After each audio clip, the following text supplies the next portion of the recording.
The garage door was open, and Ryan's truck was in my driveway at 11 at night, engine still ticking as it cooled. I sat in my car across the street for 4 minutes before I did anything.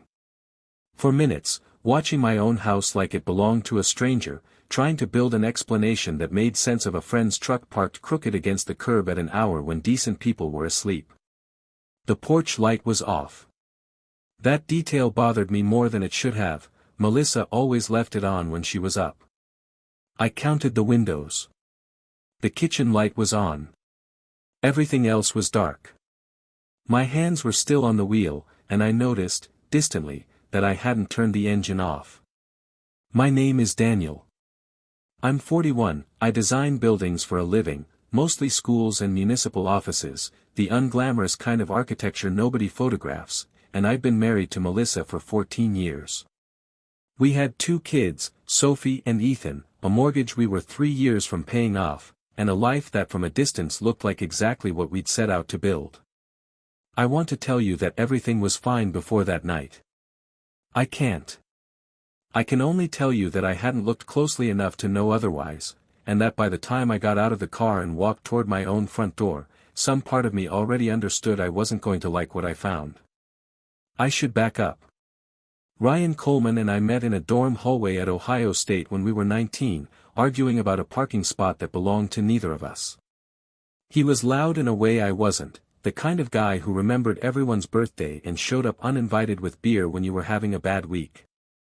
When I married Melissa, Ryan stood up at my wedding and cried harder than anyone, including my mother.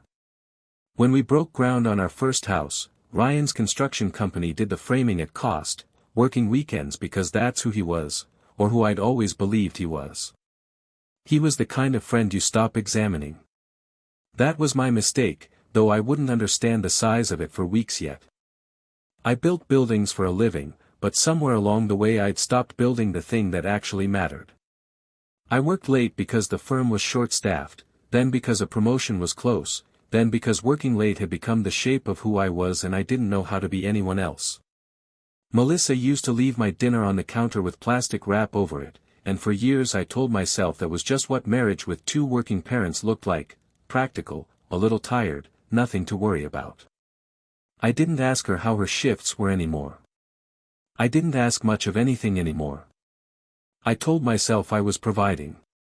I never asked myself what I'd stopped providing instead. She'd started going quiet around dinner sometime that spring, not sad exactly, just somewhere else. I noticed it the way you notice weather changing, a fact you register without doing anything about it. The front door wasn't locked. I remember that specifically, because I fumbled with my key for a full second before realizing it didn't need to turn. The kitchen smelled like coffee, which was strange at 11 at night. 2 mugs sat in the sink, not one. I stood in my own kitchen for a long moment, doing the kind of math that doesn't require numbers, just the sinking, wordless arithmetic of a man adding up small facts he doesn't want to total. Mel. I called out, and my voice sounded wrong to me, too careful. No answer. I heard the back door, the one that led out to the deck, click shut somewhere behind the house, quiet, deliberate, the kind of quiet that takes effort. I crossed the kitchen and looked through the window over the sink, into the dark yard, and for just a second I thought I saw a shape moving along the fence line toward the side gate. Then it was gone, and I couldn't have told you if I'd actually seen a person or just the wind moving the hedge Ryan had helped me plant 2 summers ago. Melissa came down the hallway a moment later in her robe, hair still damp, telling me Ryan had stopped by to fix the disposal, that it had jammed again, that he'd left just now. Hadn't I seen his truck pulling out? I hadn't. His truck was still at the curb. I could see it through the front window over her shoulder, exactly where it had been when I parked across the street. She didn't turn to look. She just kept talking, the disposal, a part he needed to order, how he'd probably come back tomorrow to finish, and I stood there in my own kitchen listening to my wife explain a truck she hadn't noticed was still outside, and something in my chest went very still, the way a room goes still right before a storm reaches it. I told her I was tired. I told her I was going up. That was a lie too, in its own way. The truth was I needed somewhere to stand where she couldn't watch my face work out what it was doing. I didn't sleep that night. I lay next to her in the dark, listening to her breathing even out into something that sounded, unforgivably, like relief, and I thought about disposal parts, and porch lights, and a friend's truck sitting crooked at the curb long after he was supposed to have already driven away. I didn't know it yet, but the disposal wasn't the lie that was going to break everything open. That one was still 3 weeks away, and when it came, it wouldn't come from Melissa at all. I told myself the disposal story made sense for exactly 6 days. 6 days of pretending I hadn't noticed the truck, hadn't noticed the 2 mugs, hadn't noticed how carefully my wife explained something nobody had asked her to explain twice. I went back to work. I picked Ethan up from soccer practice on Tuesdays like always. I told myself that 14 years of marriage bought you the benefit of the doubt, and that a man who started interrogating his wife over a broken disposal was a man with a problem, not a man solving one. I didn't ask. Not because I trusted the story. Because some part of me had already decided I wasn't ready to hear a different one. That's the kind of thing I understand now that I didn't understand then, that silence isn't the absence of suspicion. Sometimes it's suspicion's favorite hiding place. Our house ran on a rhythm I'd built without noticing I was building it. I left for the office at 7:15, usually before the kids were fully dressed. Melissa did the 12-hour ER shifts 3 days a week, the kind that left her gray around the eyes and quiet at dinner, and I'd stopped asking about those shifts specifically because the answers had started to feel like a formality neither of us needed anymore. Sophie was 11 and had recently decided she communicated primarily through door closing. Ethan was 8 and still climbed into our bed most mornings, the last soft thing in a house that had gotten harder to read. The Saturday after the disposal night, we had people over, nothing formal, just burgers on the back deck, Ryan and his wife Amanda, our neighbors the Petersons. I watched Ryan flip patties with the same easy confidence he'd had since college, laughing at his own jokes a half second before anyone else did, and I tried to find in him whatever I was looking for. I didn't find it. That was almost worse. He hugged me when he arrived, told me the Bengals game was going to be a disaster this year, asked about the Hartwell Elementary bid my firm had been chasing. Ordinary. Entirely, maddeningly ordinary. Amanda was different that night, though I didn't think much of it at the time. She kept checking her phone under the table, angling it toward her body in a way that seemed less like habit and more like protection. When I asked if everything was okay, she smiled too quickly and said work things, contractor invoices, nothing worth boring me with. I let it go. I had my own invoices to think about. It was Jenna who gave me the first real crack in the wall, though I didn't recognize it as one that night. Jenna Torres worked the ER with Melissa, had for 6 years, and had become close enough to our family that Sophie called her Aunt Jenna without anyone correcting her. She came by that Saturday too, later, after the Colemans had left, just to drop off a book she'd borrowed. She stood in our kitchen while I loaded the dishwasher, and there was a beat, small, almost nothing, where she started to say something and then visibly reconsidered. "How's Mel doing?" she asked instead, and there was a weight in the question that didn't match its size. "Good," I said. "Tired." "You'd know better than me, you work with her." Jenna looked at me for a second longer than the moment required. "Yeah," she said. "I would." I didn't think about it again until 3 days later. I should have. Sophie's teacher called on a Wednesday. Mrs. Alvarez wanted to talk about a drop in Sophie's math scores, about how she'd been eating lunch alone the past 2 weeks instead of with her usual group, about a comment Sophie had made in class that morning that had concerned her, something about houses being loud even when nobody's fighting. I sat in my car in the school parking lot after that call for longer than I want to admit, turning that sentence over. Houses being loud even when nobody's fighting. I told myself it meant nothing specific. Kids said strange things.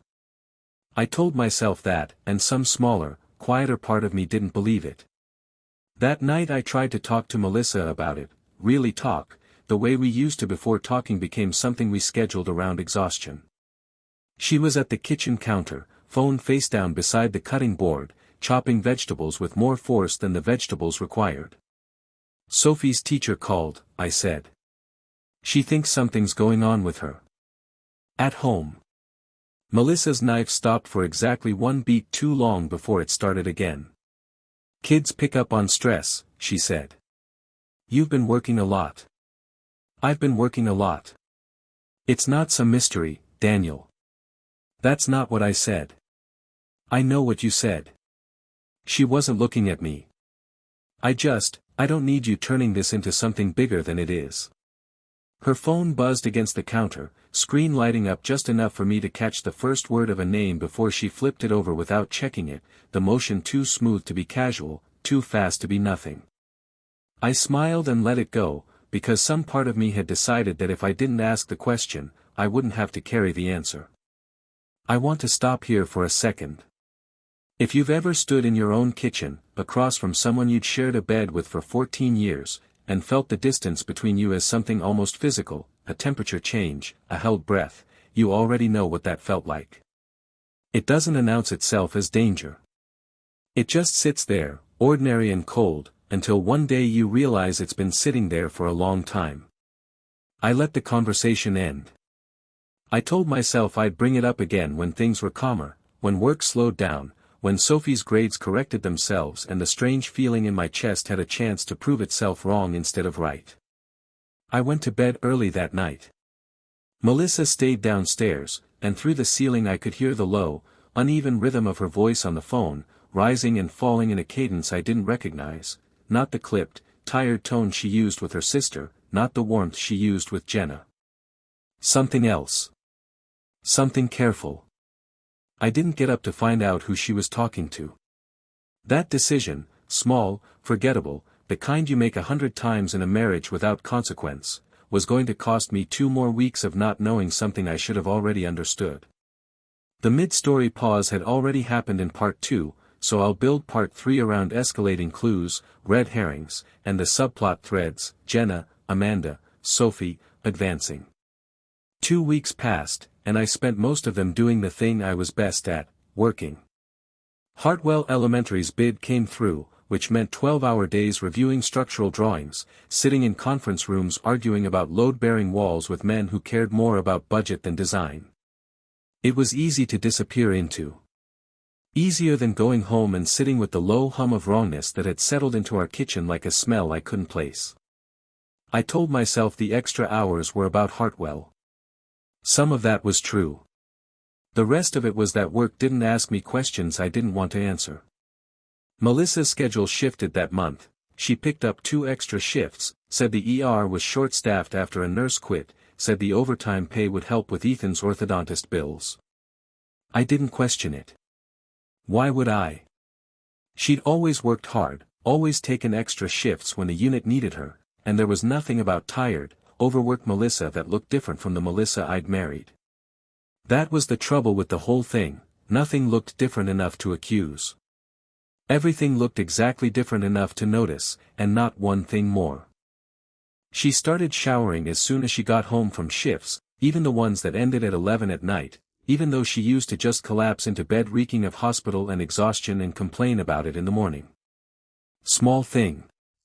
I noticed it the way you notice a picture frame hanging a half-inch crooked, not enough to fix, just enough to bother you every time you walked past. Her phone had a passcode now. It hadn't, before. When I asked about it, half joking, she said hospital IT had a new policy about patient data on personal devices, said it like she'd rehearsed it, said it while reaching for the salad bowl instead of my eyes. Looking back now, that was the moment I should have asked the question I kept avoiding. I called it paranoia then. I wouldn't call it that anymore. Ryan texted me on a Tuesday asking if I wanted to grab a beer, first time in almost a month, and something about the casualness of it. Hey man, been a minute, Miller's at 7. Made my stomach tighten in a way I couldn't explain and didn't examine. We sat at the bar we'd been going to since our 20s, and Ryan talked about a framing crew he'd had to fire, about the Bengals, about Amanda wanting to redo their kitchen. He asked about Hartwell. He asked about the kids. He did not ask about Melissa, not once, in 90 minutes, which was strange enough that I noticed it and then talked myself out of noticing it, the way you talk yourself out of most things you're afraid to be right about. You good, he asked at one point, studying me over his glass in a way that felt less like concern and more like assessment. Fine, I said. Tired. Works a lot right now. Yeah. He nodded slowly, looked down at his beer. You tell me, though. If something was up. Right? It was such an odd thing to say that I laughed, actually laughed, and told him he was being weird. He laughed too quickly, and changed the subject to a Reds game neither of us cared about, and I drove home that night with the strange, undefined sense that I just had a conversation with someone who already knew something I didn't. The subplot with Jenna deepened without my noticing it deepen. She came by again the following week, ostensibly to return a casserole dish, and this time Sophie was the one who let something slip, nothing dramatic, just a kid's offhand comment while Jenna helped her with a book report at the kitchen table. Aunt Jenna's at our house more than Uncle Ryan now, Sophie said, not looking up from her worksheet. Mom says it's 'cause she needs girl time. Jenna's hand went still on the page for exactly 1 second. Your mom's been going through some stuff, she said carefully, not looking at me. Good to have someone to talk to. What kind of stuff? I asked, trying to sound like I was asking about the weather. Ask her, Jenna said, and there was something almost pleading in it, like she was handing me a door she badly wanted me to walk through myself instead of making her push me. It's not really mine to tell, Daniel. Not really mine to tell. Those words sat in my chest for the rest of the night like a stone I couldn't swallow or spit out. I want to be honest about something here, because I think it matters. I could have pressed Jenna harder. I could have driven straight to the hospital and asked Melissa point-blank what was going on. I didn't do either of those things. I went upstairs, kissed my kids goodnight, and lay in bed running through a dozen harmless explanations, because a harmless explanation cost me nothing and the alternative cost me everything I'd built my life around. I understand now that avoidance isn't the same as peace. It just wears peace's clothes for a while. The second red flag that would matter, though I couldn't have told you that yet, arrived disguised as nothing at all. I was helping Ethan look for his other soccer cleat in the mudroom closet when I found Melissa's gym bag shoved behind a stack of winter boots, and used as far as I could tell, gym membership card still in its plastic wrapper inside the front pocket. She'd told me 2 months earlier she'd joined a new gym near the hospital, said it helped with the stress of the ER shifts, said she went most mornings before work. I stood there holding a child's soccer cleat, staring at an unopened membership card, doing that quiet, wordless arithmetic again. I put it back exactly where I'd found it. I didn't mention it at dinner. I told myself I'd bring it up when I had more than a suspicion, when I had something solid enough to survive being wrong about. I didn't know it yet, but I wasn't going to have to go looking for that solid thing much longer. It was going to find me instead, on an ordinary Thursday, through a phone call that had nothing to do with gyms or disposals or any story Melissa had told me, and everything to do with a version of the truth nobody had planned on me hearing that way. The call came on a Thursday afternoon, and it wasn't even meant for me. I was in a meeting at the firm when my phone buzzed with a text from a number I didn't recognize, 3 words long, "We need to talk." I assumed it was a wrong number until it buzzed again a minute later, "Amanda, it's Jenna, please call me back," and I understood, with a cold drop in my stomach, that the first text had been meant for someone else and had landed in my hands by mistake. I called Jenna as soon as I could step out of the conference room. She didn't say hello. She said, "That text wasn't for you." God. I'm so sorry, Daniel, forget I. Jenna. My voice came out flatter than I expected. What's going on with Amanda? Silence stretched long enough that I thought the call had dropped. Then, I can't. I really can't be the one who tells you this. It's not mine. You keep saying that. Whatever this is, it's clearly big enough that everybody around me already knows it but me. She exhaled, and when she spoke again her voice had the careful, clinical steadiness of someone who spent her days delivering bad news for a living. Talk to your wife. Tonight. Don't wait for the right moment, because there isn't going to be one. Just ask her directly, and don't let her redirect you. A pause. I'm sorry. I should have said something weeks ago. I told myself it wasn't my place. She hung up before I could push further, and I stood in the hallway outside the conference room holding a phone that suddenly felt heavier than it had any right to. She told me, much later, what was happening on her end that same afternoon. This is what she was living through while I stood in that hallway. I knew Amanda had found out somehow. I could feel it in the way Jenna had started avoiding my eyes at the house, and I told myself if I just kept everything steady, kept showing up for the kids, kept being good at the parts of my life that were still mine to control, maybe it would stay contained. I remember standing in the hospital break room that day, staring at my phone, watching Jenna's name pop up on the screen and not answering it, because answering it meant the version of my life I'd been protecting for 4 months was already collapsing whether I let it or not. I told myself I still had time to end it clean, quietly, before anyone had to know. I didn't believe that even as I thought it. I just needed to believe it for one more day. That's what she told me. I knew none of it yet. I drove home early, before the kids got out of school, and I did something I'd never done in 14 years of marriage.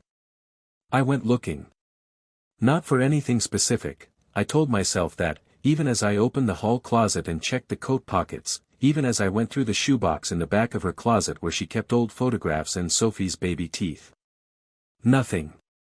I felt sick doing it, the particular sickness of a man violating the one rule that had let his marriage run on autopilot for years: don't look too closely, and you'll never have to see anything you can't unsee. I found it in her car, in the console beneath a stack of parking receipts. A second phone. Cheap, prepaid, the kind you buy at a drugstore with cash. It was dead. I sat in the driver's seat of my wife's car in my own garage, holding a phone that wasn't supposed to exist, and I understood that whatever I'd been avoiding for 3 weeks had just stopped being avoidable. I didn't charge it there. I took it to my office the next morning instead, plugged it in behind a locked door, and watched it power on with hands that weren't entirely steady. 41 messages. All from a contact saved as R. All the confirmation I would ever need, and none of the mercy of being wrong. I want to stop here for a second, because I think this is the part people misunderstand about finding out.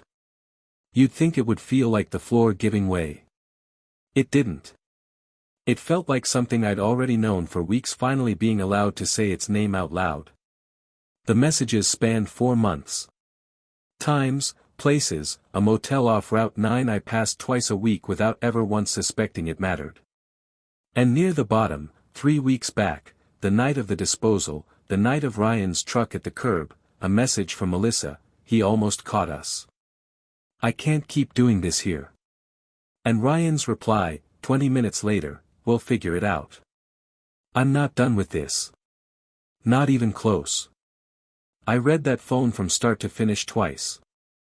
I made a list, dates, cross-referenced against her supposed extra shifts, against the gym membership that had never once been used, against every excuse I'd swallowed without chewing for 3 weeks. I photographed every message. I didn't cry.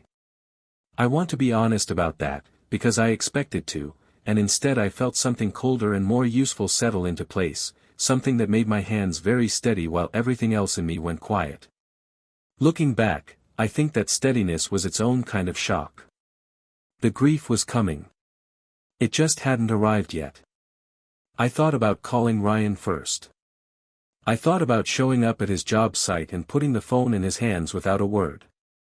I decided against it, not out of mercy, but because I understood, with a clarity that surprised me, that I needed to hear it from her before I let anyone else shape what came next. 14 years bought her that much, even now. Even like this. I drove to Miller's that night, sat in the parking lot, and called Ryan, not to confront him, just to hear his voice, to see if I could detect in it whatever I'd missed for 2 decades of friendship. He picked up on the second ring, easy as always. Hey man, what's up? I almost told him right there. I didn't. I said I was just checking in, hung up 90 seconds later, and sat in my car with my hands on the wheel for a long time, the same way I had 3 weeks earlier outside my own house, except now the not knowing was gone and something harder had taken its place. I didn't confront Melissa that night.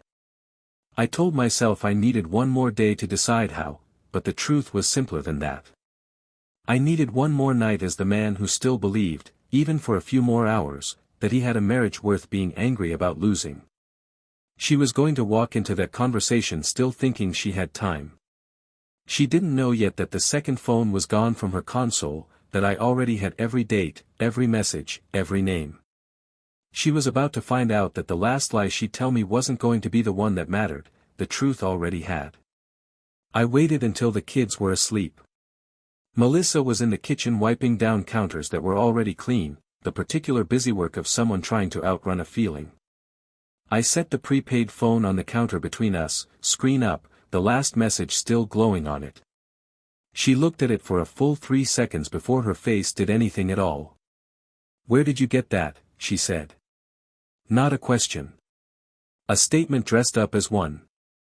"Your car console. Under the parking receipts." I kept my voice level, the way I practiced in my head all day. 41 messages, Mel. 4 months. A motel off Route 9. I have dates. I have times. I know about the disposal night. I know Ryan's truck was still at the curb when you told me he'd already left. It's not what it looks like. The words came out fast, automatic, the kind of sentence that had clearly been rehearsed for exactly this moment and still didn't survive contact with it. Then tell me what it looks like. Ryan and I are friends. We got close, that's it, we talk. You call talking a motel? I set my phone down next to the burner, the photographed messages already open on the screen. Read it yourself. Your own words. He almost caught us. That's not friendship, Mel. That's not even a good lie. Her face went through something complicated, fear, then a flash of anger, like the accusation itself was the injury. You've been going through my things. My car. Do you understand how that feels, Daniel, to know you were? Don't.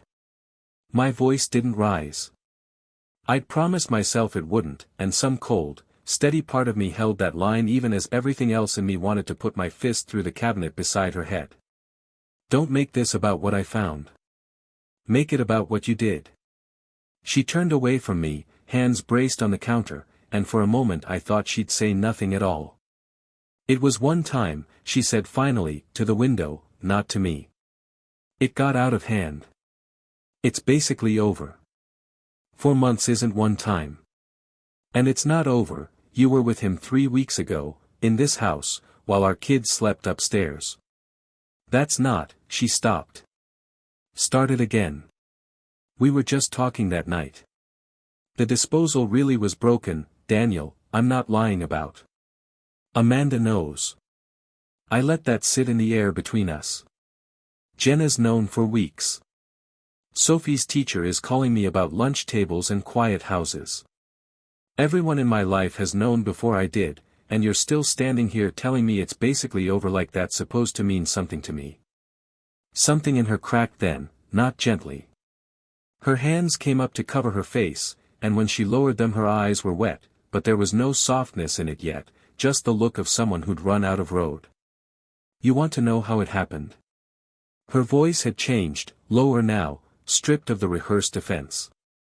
Fine. You want the truth, I'll give you the truth. She finally spoke.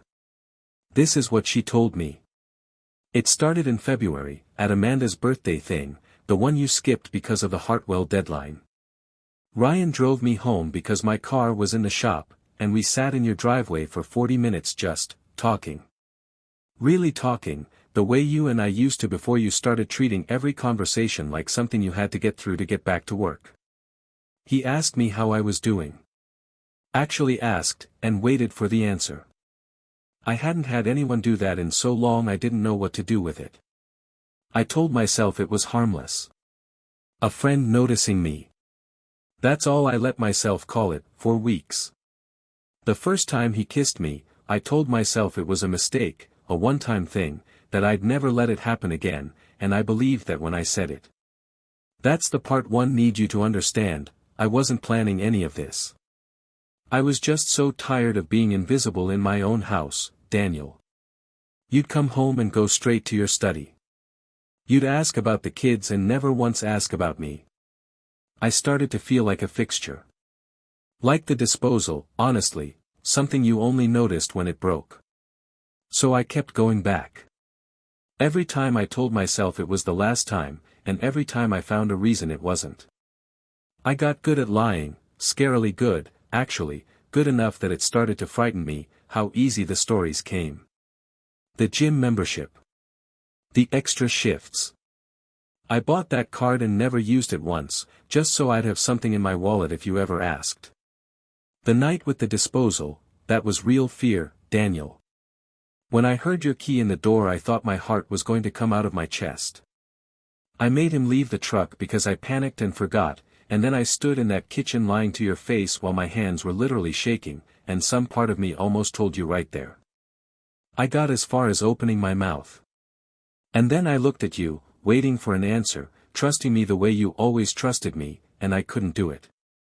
I chose the lie because the lie was easier than watching your face understand what I'd done. I couldn't look at Sophie's drawings on the fridge for 2 weeks after that. I couldn't sit at dinner without feeling like I was going to be sick. I told myself I'd end it after the school year. I told myself so many things, Daniel. None of them were true for very long. She was crying by the end of it, not performing, just emptied out. I let her finish. I didn't interrupt, not because I'd forgiven anything, but because some part of me needed to hear all of it at once, the way you press on a bruise to find out exactly how much it hurts. So what now? I said, when she'd stopped. I don't know.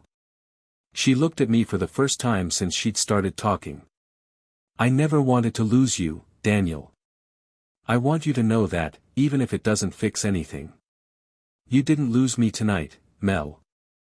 I picked the burner phone back up off the counter, closed my hand around it. You lost me the first time you drove to that motel and decided I was someone you could keep lying to instead of someone you owed the truth. Tonight's just the part where I finally found out. I didn't know it yet, standing in that kitchen at 11 at night with her crying against the counter and the burner phone cold in my palm, but the hardest conversation of the two wasn't the one I just had.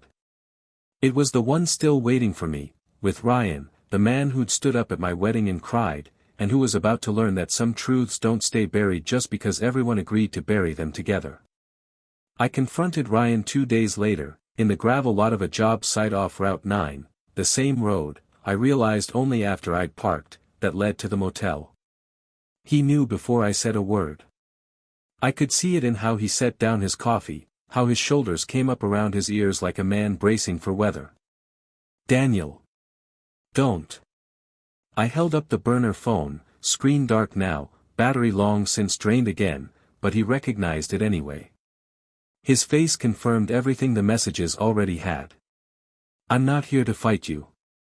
I just needed you to hear it from me instead of finding out secondhand, the way I did.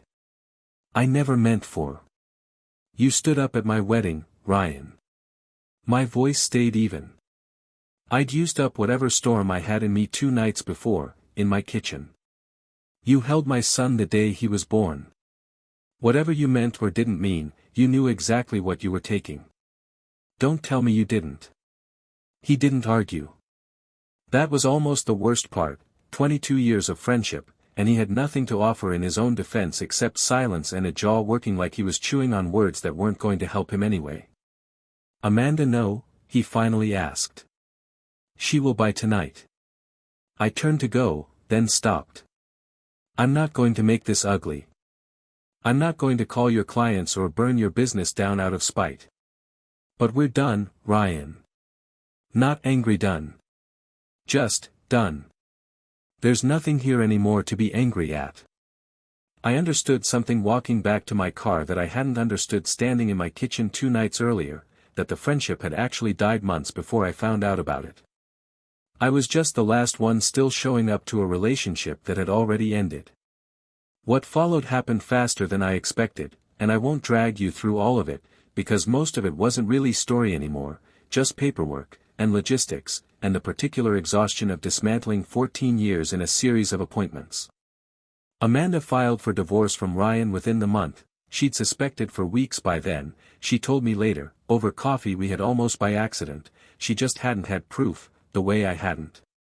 His business took the kind of quiet hit that happens in a town like Cedar Falls when word moves through the right circles without anyone having to make a phone call. Two of his biggest clients, people who also knew Melissa's parents, found reasons to go with other contractors that spring. He sold the house within the year and moved 40 minutes north. I heard, secondhand, that Amanda got engaged again eventually. I don't know if he did. I stopped asking, and eventually I stopped hearing. Melissa and I sold the house on Larkspur that autumn. I took the kids most weeks. She'd agreed to that without a fight, which told me something about how much of herself she'd already surrendered to guilt. She moved into a 2-bedroom across town. The friendships that had once orbited our marriage sorted themselves out the way friendships do after something like this. Some people drifted toward her, most drifted toward me, and a few, like Jenna, tried gamely to hold both ends and mostly succeeded, though something in her had gone careful with Melissa that never fully returned. Looking back, I think that was Melissa's real consequence, not the divorce itself, not even losing the house. It was watching the people who'd known her for years start being careful around her. She'd spent her whole life terrified of being invisible. What she got instead was being seen completely, by everyone, all at once, and finding out that wasn't the cure she'd hoped for. There was one evening, a few weeks after we'd sold the house, when I drove back to Larkspur alone. The new owners hadn't moved in yet, and stood in the empty driveway for a while. The porch light was off, same as that first night. I don't know why I went. I think I needed to stand there once more as a version of myself that was already gone, just to be sure I wasn't going to miss him. I didn't. That surprised me more than anything else that whole year. I started sleeping through the night again sometime that winter. I'd forgotten what that felt like, waking up without the low hum of dread already waiting for me before my eyes were even open. Sophie's grades came back up once the house got quiet in a different way, the good kind of quiet.